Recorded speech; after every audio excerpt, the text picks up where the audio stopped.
Hi there, VC. It's Steve Whitty here. It's Tuesday morning. It's the 8th of August. I'm in the process of enjoying my week off, though the reason I've got the light on, it's absolutely bucketing down out there. It's quite dark.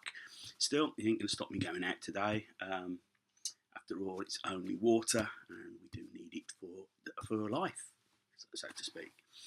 As this video states, this is going to be a quick video. It's really about some CDs that I found during July. I don't really go out intentionally looking, but when I do the charity shops, I have a look in the CDs just in case there's something that's worth picking up, and it does allow me to, fill gaps in my collection. So before I start, early morning cuppa. But obviously that now, probably the greatest toy known to man, Subbuteo table football, or table soccer. Kept me amused many an hour during my childhood. But hey. So the first CD I found, a few weeks back, I found a Morcheeba 12-inch single. I found a CD and I said I was keen to find some more of their stuff, and this is Big Calm. I'm trying to think when this album came out.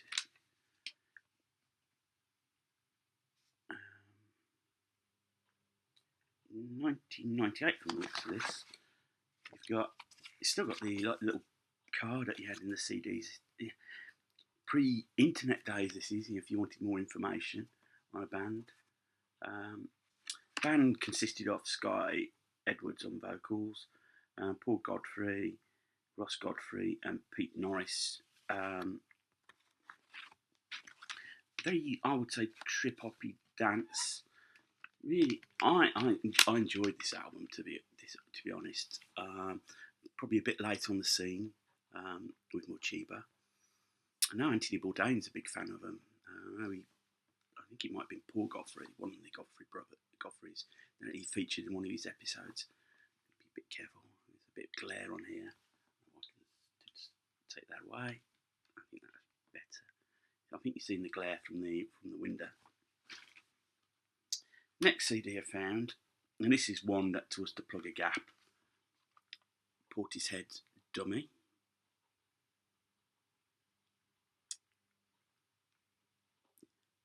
Here you can see me through. There you go.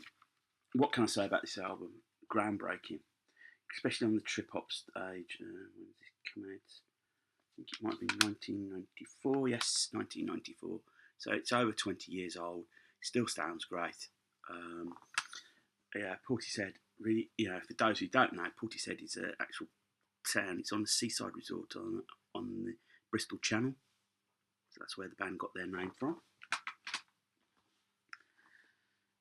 Next album I found, and this is Duffy, and this is her Rock Ferry.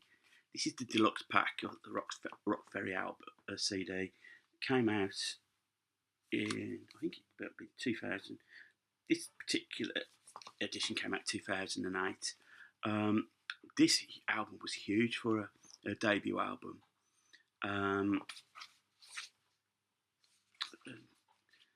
Duffy is her surname. I think it's Anne Marie as her full name.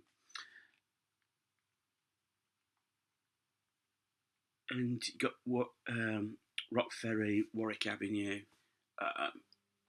Stepping Stones. It was a really good album. She's got a fine voice. I mean, she got criticised because her dance moves are a bit one-dimensional. And then she had a follow-up album, and then she's just disappeared off the music. The follow-up album didn't do as well, and she's now into acting, which is a bit of a shame. But that might say more about the nature of the modern music scene at the moment. If you sell one album well, if you don't follow it up, you're sort of finished, which is a shame. This next one, the cover says Alicia Keys, Girl on Fire, and I thought, well, I'll just give it a punt. There's a couple of Alicia Keys. Anyway, when I got home after checking it, well, you look inside here, and it said Alicia Keys. Very pretty woman. It's back in. However, I think whoever used to own it, I think got their CDs all mixed up. It's the Stereophonics. You got to go there to come back, and I'm probably glad I've got this rather than the Alicia Keys. All I need to do is find a case now. We've said CD now to match it up. It's a great album, the Stereophonics. I think Kelly Jones is underrated. He's an underrated writer. I think he's excellent. I think this was the last album to feature Stuart Cable. They were childhood friends. They grew up, played band together, a bit like the Manics in that sense. But Stuart Cable's behaviour, I think, it started to become unreliable, and then reluctantly they sacked him. And I think they did make up. Kelly Jones and Stuart Cable did make up afterwards. Sadly, Stuart Cable died. I think a bit of an alcohol-related illness. I'm just trying to think when it was. I think it might be 2012. I can't think off the top of my head. Such a shame, because to me, Kelly Jones was a songwriter. He was very much lived and breathed the rock star. I think maybe that was his downfall a little bit. I picked up this for a couple of quid, and I'm really pleased I picked up this. This is the Bonzo Dog Band, and it's Chronology. This came out in 1992, and it's basically all their albums spread in across 3 CDs.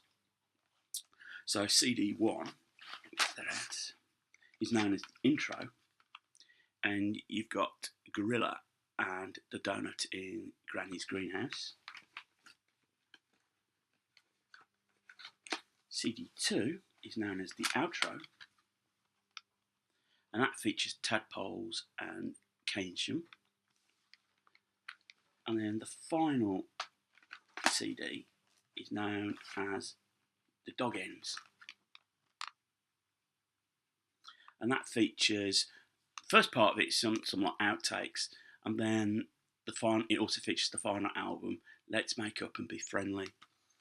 The Bonzos are quintessentially English. You may have seen them if you've ever watched Magical Mystery Tour film. You'll have seen them perform. They're the band that perform in the strip club while the stripper's doing her act.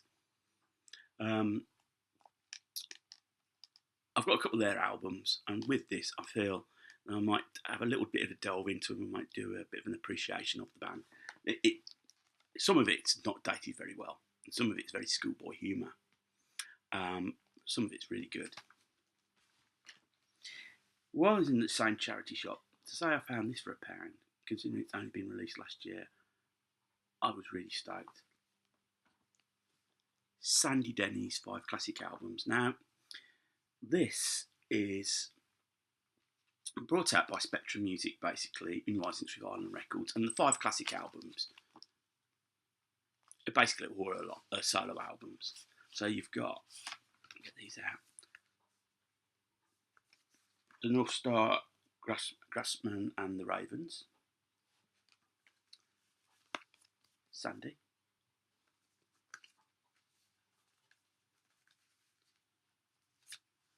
Like an Old-Fashioned Waltz,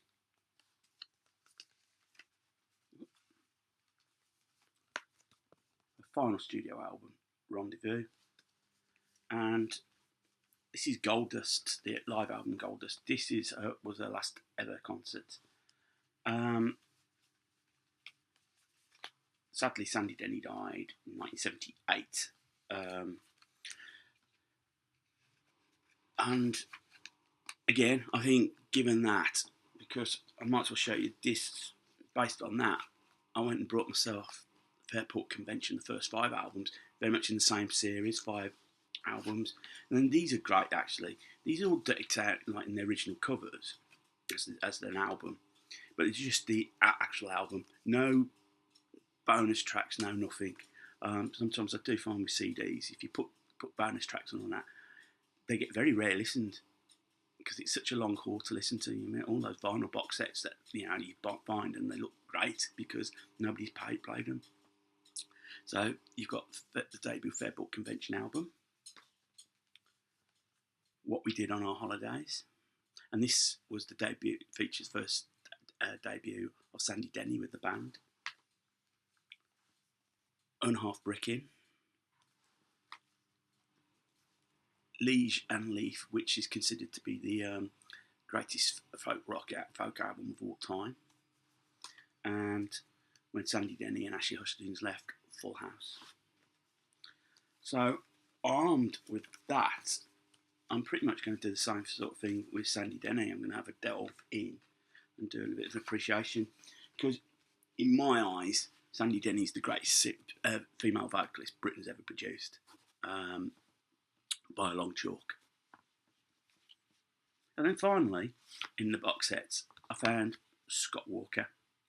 Now this is on the back of the Prom concert in tribute to Scott Walker, where various artists covered his catalogue, basically his catalogue for his 4 albums. It wasn't anything to do with the Walker Brothers. Scott Walker, when he had the chance to go to Europe with the Walker Brothers, just jumped at it, primarily because he was influenced by the likes of Jack Brel, Camus, all these European writers. He's very bohemian in that sense, and this is sort of reflected in his solo work. It's totally different, totally uncommercial from the Walker Brothers. He did have a BBC television programme series at one stage. He had the one series, but like most of the time, BBC programmes of that era, the BBC wiped the tapes or never recorded it, which is a shame. So you've got Scott, the debut album, Scott, and you've got here, probably the best known track on here is Jack Brel's Amsterdam, which Bowie covered. Then you've got Scott 2, which you've got next, Jackie, great songs there. Then Scott 3, and the last track on there is another Brel song, If You Go Away, Je ne quitte pas, which I've never heard a bad version of. Nina Simone, Dusty Springfield, obviously Brel's version. His masterpiece, which is considered Scott 4, and you read the back, he's got a quote from Camus. You can see where he was going. Pretentious moi, you could say. Then the final album, the period came out in '69, I believe, till the band comes in. And anyway, after that, he sort of disappeared, solo-wise. He sort of disappeared, and really didn't come back until when the Walker Brothers came back together again in, I think it's 74, 75.